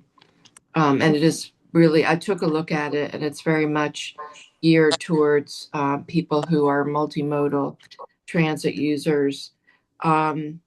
We are doing a update, Durham County, just to the work plan with the Durham County Transit Plan. And this is related to, if you want Ellen to come and present. But basically, what we have to do every year is that we don't make any changes to the adopted plan itself. The plan goes through 2040, but there is an annual work plan. And this year is very challenging because there's an enormous amount of requests, over $100 million for additional requests, and we only have a little over $4 million of new revenue. So, that creates for some big challenges. The good news is that everything that is in the adopted plan, there is funding for, and they will continue to move forward. But we are seeing the same thing along with just our general with sales tax revenue across the board in the county, but the 0.5-cent sales tax for transit has been leveling off, and we're not seeing as much sales tax revenue growth in Durham. So that's being reflected in the amount of kind of additional new revenues. I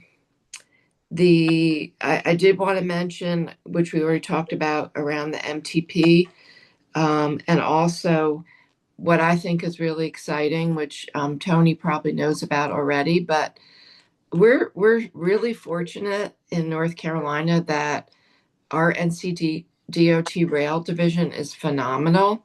Jason Ortner is incredible.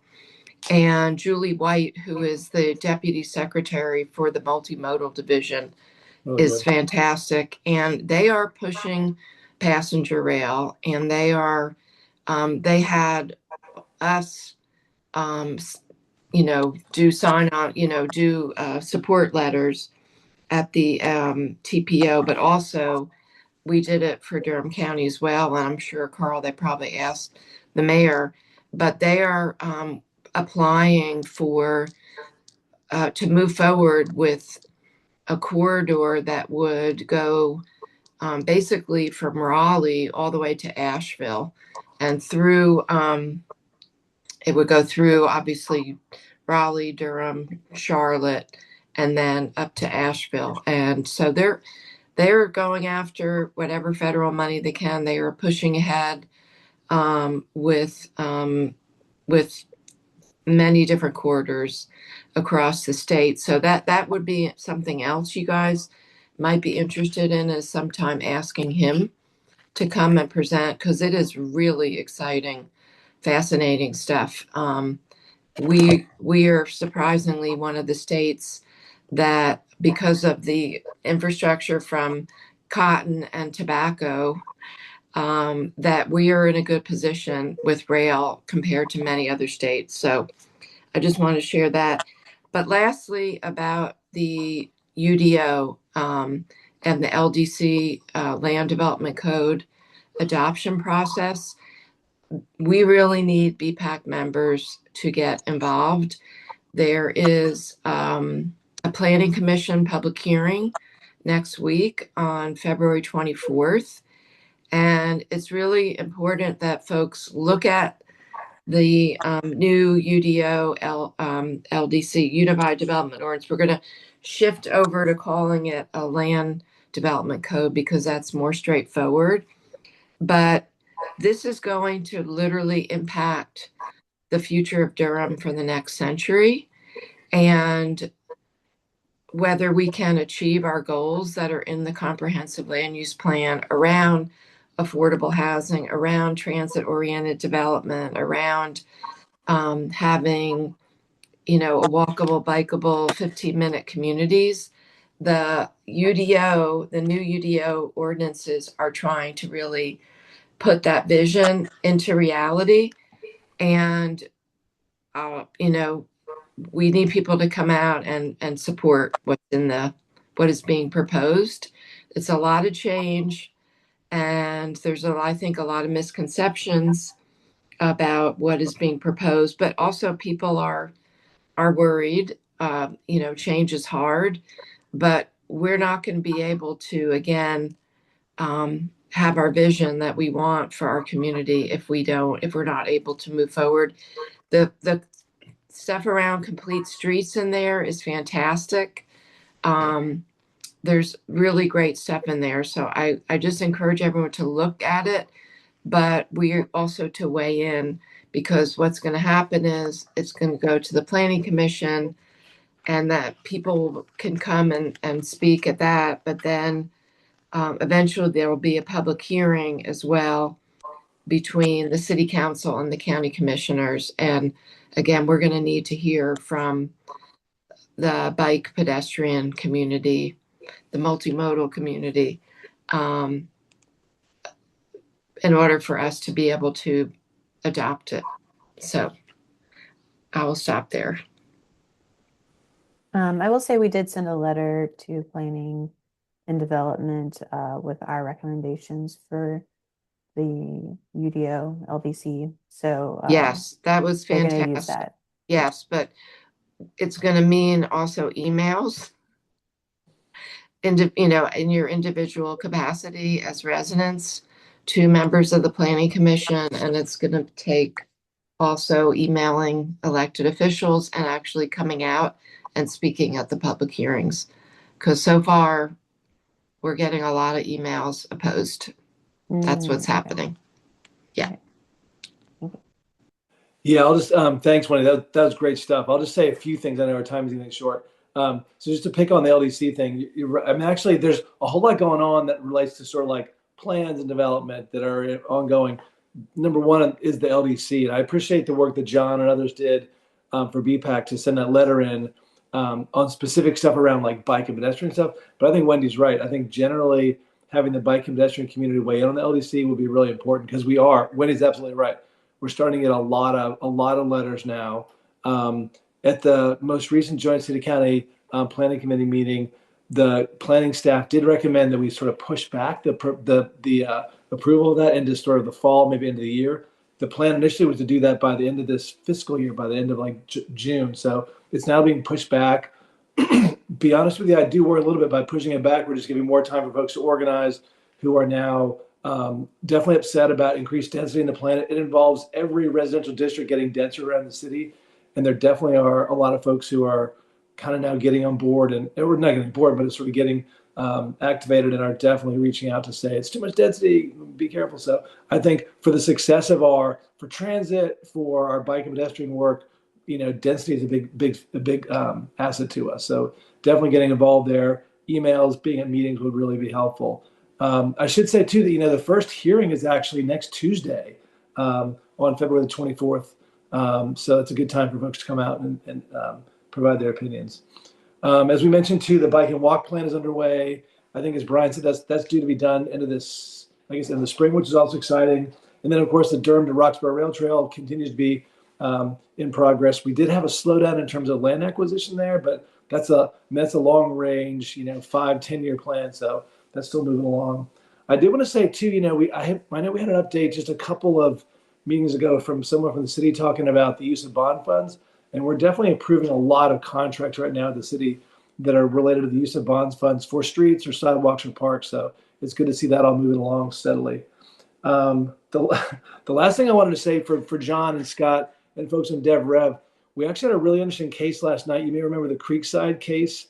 That's a large development, about 600 plus units between Andrew Avenue and Highway 70. So really big, interesting development that got approved. There was a lot going on there. One thing I did during the meeting was ask them, and they were very open to sort of being, open to our input and proffers.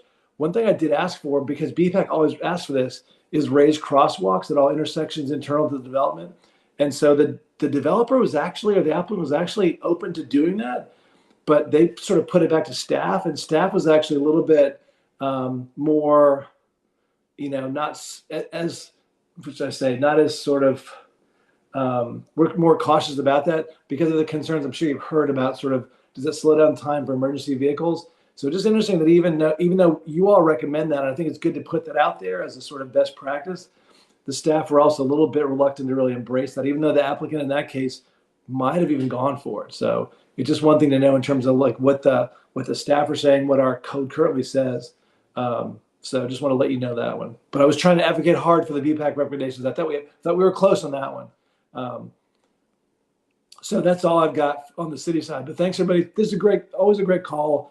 I love all the input here, especially some of the conversation around the roundabouts, because we're definitely thinking more about that, as Mary Rose and others said, because that's a big part of our Vision Zero plan for like building a better and safer community is using more roundabouts.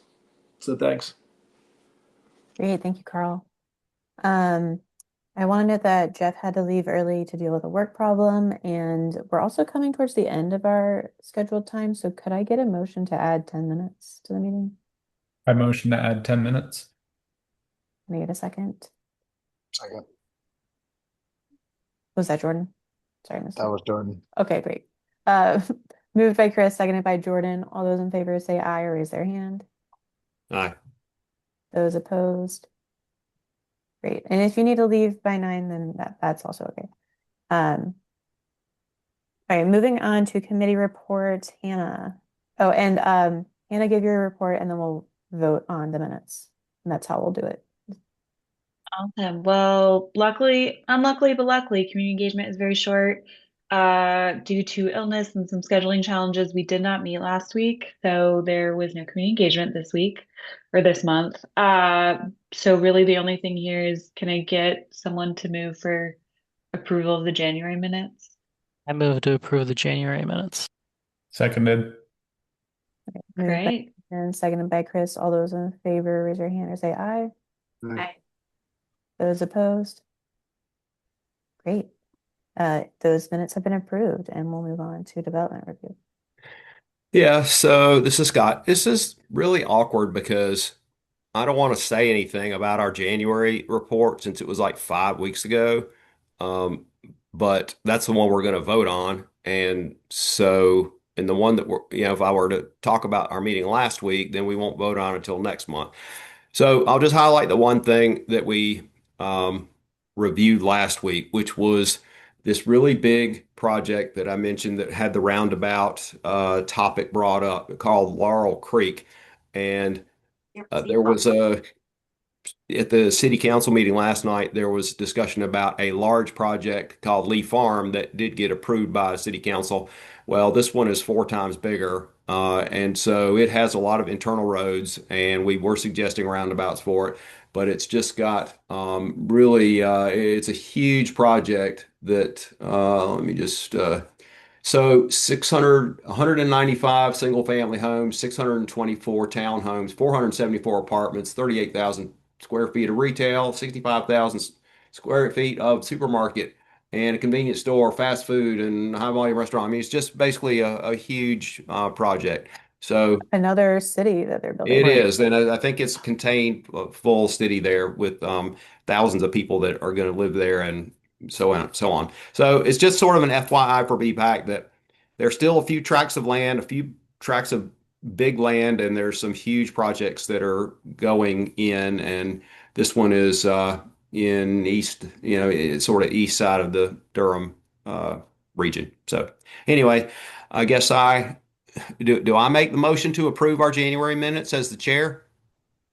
I think somebody else should make the motion, but Okay. I move to I move. approve. Oh, Nathan can do Chris it. moves. I second. okay, Chris moves, Nathan seconds.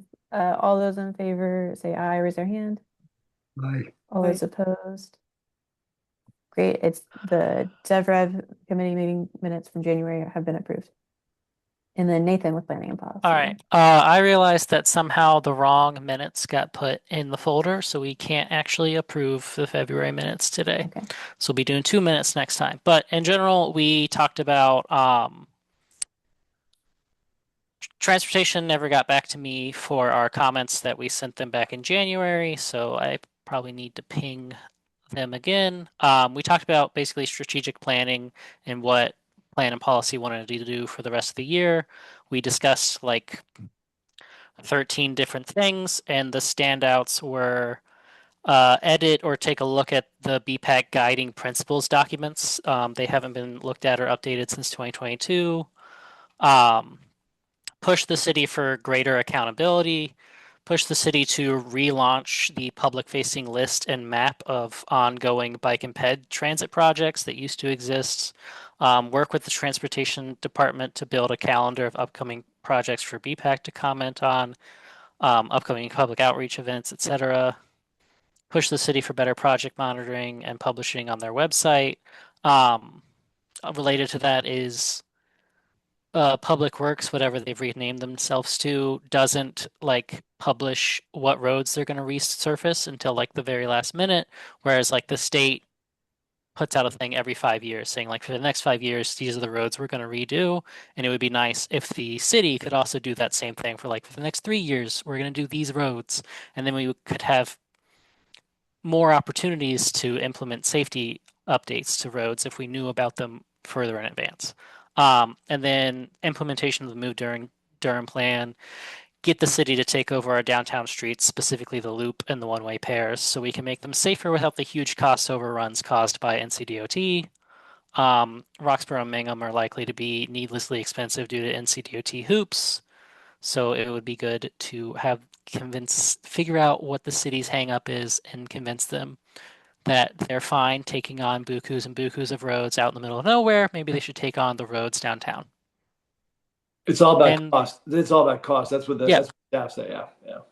Yeah, the roads in the middle of nowhere will also have costs. Like we just spent bond funds to repave Treyburn, and Treyburn provides zero transportation benefit to anyone who doesn't live in Treyburn. So Right, I think it's more the issue of sort of, and I'm just channeling what staff are saying. Is this more the issue of like taking on roads that they don't know, like kind of what they're getting, so the cost may be a little bit hard to estimate. I've heard them say that, and that just doesn't feel real to me. But we can, anyway. Moving on. That's it. It's a plan for the years to discuss it. Yeah. Yeah, for sure. I think it's a good idea. Wendy, yes. I just want to mention that I don't know if you've seen the dashboard that is associated with the Durham County Transit Plan, but any project that is a city project that is being funded through the Durham County Transit Sales Tax, you will see information tracking that project. Oh, okay. So yeah, we have a dashboard. We have project sheets. Our staff tracks all of that stuff. So again, anything you can see that on the Durham County Transit Plan project tracker. Great, thank you. Moving on to Duke University Liaison, any update? No, we have our next ATAG meeting sometime. They still haven't hired the person for multimodal who should eventually replace me on this commission. Okay, sounds good. Nate, do you have an update? No update. Okay, great. I have a Vision Zero update. So we met in January and early February to discuss locations for some quick build projects. So quick build being planning, implementation, actually building the thing all within a year. So these would be basically like as quickly as we can put something down on the ground, we would do so. But the meeting itself was mostly to figure out what public engagement would look like for those things, because that's usually what takes a long time with our other designs. Not always, but like they got to schedule that stuff. So still, I think brainstorming on how that would work, but all of the currently listed projects, and I don't know if these are like outward facing yet, are on the high entry network. So some of them would be corridor upgrades, some of them would be intersection upgrades. I don't entirely know what they would all be per corridor, but that's moving forward.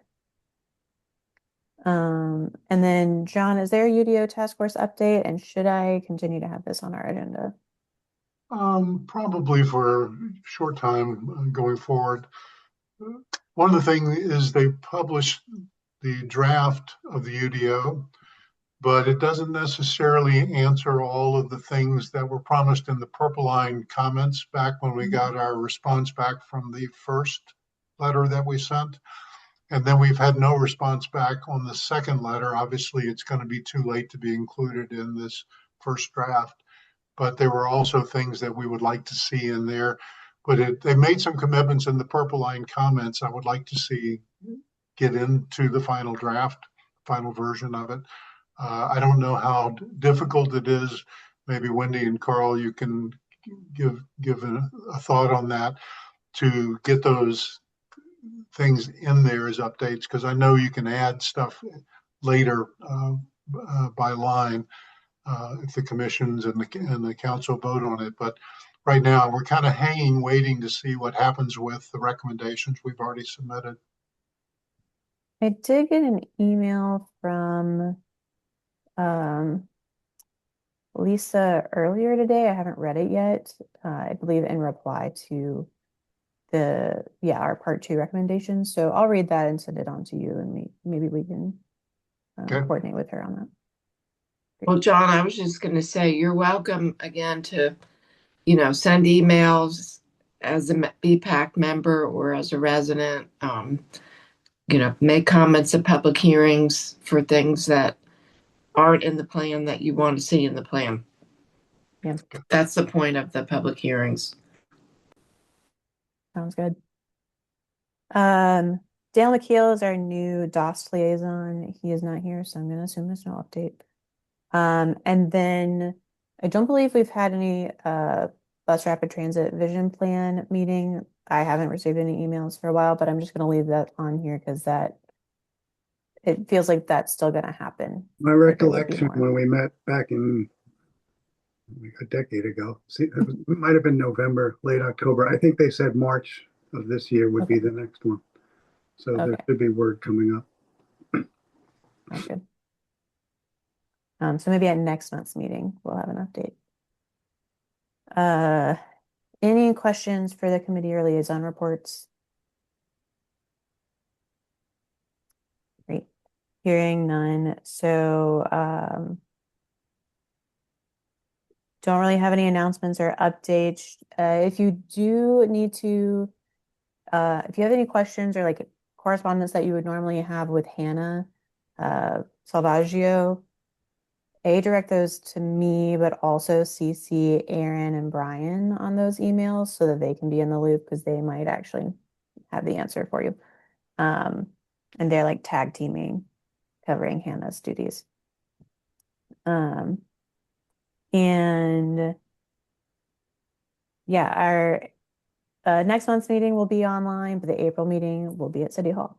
So look for those reminder emails. And I think that's it. I don't think we have any communication priorities or anything. Oh, I'll let you guys know once the letter is sent and updated. All right, sounds good. Thank you guys for coming and for sticking around. I hope everybody has a good Tuesday. Good night, everybody. Good night. Thanks, everyone. And Brian, can you export the chat? Great.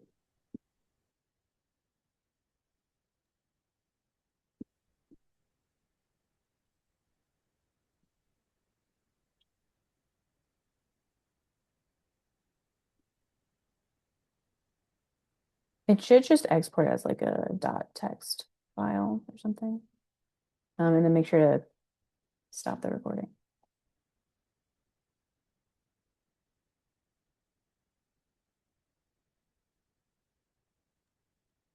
Brian, you're muted.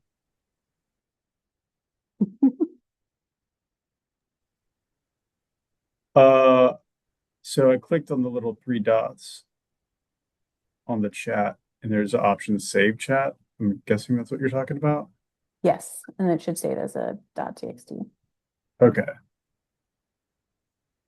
Or Yeah. something like that. Okay, yeah, I just did that. Okay, I'll stop recording now so I won't look so foolish for everyone in the city of Durham. All right, sounds good.